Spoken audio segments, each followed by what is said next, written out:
এই ওমর রাদিয়াল্লাহু তাআলা আনহুকে আল্লাহ মুসা নবীর কিঞ্চিত পরিমাণ মেজাজ দিয়েছেন। পয়গম্বর মুসা আলাইহিস সালাতু ওয়াস সালাম যখন শুনলেন কারুন নর্তকীকে ভাড়া করেছেন, পয়গম্বর মুসা আলাইহিস সালাতু ওয়াস সালাম আল্লাহকে বলেন, আল্লাহ আমাকে মাটিটাকে আমার আয়ত্ত করে দেন। কি করে দেন? মাটিকে আয়ত্ত করে দেন।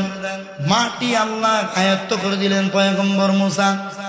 মাটিকে আল্লাহর নবী মুসা ডাক দিয়া কইরে, মাটি আল্লাহ আয়ত্ত করে দিয়েছেন। গায়েবী আওয়াজ বলে, হ্যাঁ। ওই কারণ কোথায়? খোঁজ। খুঁজিয়া কারণ রে চাপা দিয়ে ধর। কারণ রে এইবারে আর ছাড়া যাবে না। পয়গম্বর মুসা নবী কারণের সামনে গেলেন। যাওয়ার পরে প্রথমবারে মুসা নবী যখন বললেন মাটি ধর, কারণের গিরা পর্যন্ত দেবে গেল।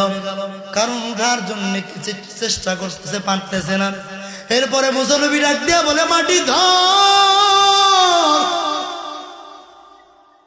দ্বিতীয়বার যখন পয়গম্বর মুসা কারণের জন্য বদদুয়া করলেন, মাটিকে ধরতে বললেন, মাঞ্জা পর্যন্ত গেড়ে গেল। কারণ আর উঠতে পারে না।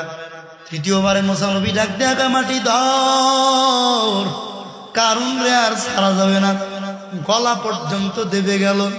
কারণ চিল্লায় চিল্লায় বলে, আমাকে বাঁচাও, মাটির চাপ সহ্য হয় না। এ দুনিয়ার মানুষ, আমাকে তাড়াতাড়ি বাঁচাও, মাটির গভীর চাপ আর আমার সহ্য হয় না।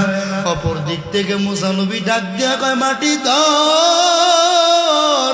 কারণ রে মাটি গ্রাস করে ফেললেন, পুরোটাই চলে গেল। ওহী নাজিল হয়ে গেল, মুসা কারণ রে যে তুমি হত্যা করলাম, তুমি যে মেরেই ফেললা। ও মুসা, এই কারণ রে খাওয়াইছে কই? কয় তুমি খাওয়াইছো। আল্লাহ বানাইছে কই? কয় তুমি বানাইছো। আলো দিয়েছে কে? কয় তুমি দিছো। খাবার দিয়েছে কয় তুমি দিছো। বাতাসকে দিছে কয় তুমি দিছো। আই মুসা, কারণ রে যখন তুমি মারলা, কারণ যে তখন চিল্লায় চিল্লায় বলছিল, আমাকে বাঁচাও। একবার যদি কারণ বলতো, আল্লাহ আমাকে বাঁচাও, এই মুসা আমি আল্লাহর দয়া কেমন জানো? আমি আল্লাহকে যদি কারণ একবার ডাক দিত, বিপদে পড়িয়া যদি কারণ আমাকে আল্লাহ বলে ডাক দিত, আমি আল্লাহ তোমার বদদুয়াকে ফালাইয়া কারণ রে হেদায়েতের দরওয়াজা দিয়ে বাঁচায় দিতাম। अल्लाह अल्लाह क्या मुबारक नाम है, अल्लाह अल्लाह आशिकों का काम है। अल्लाह अल्लाह इसे शीरी निस्तो नाम, शीर शाकर नी कुनत जानन तमाम।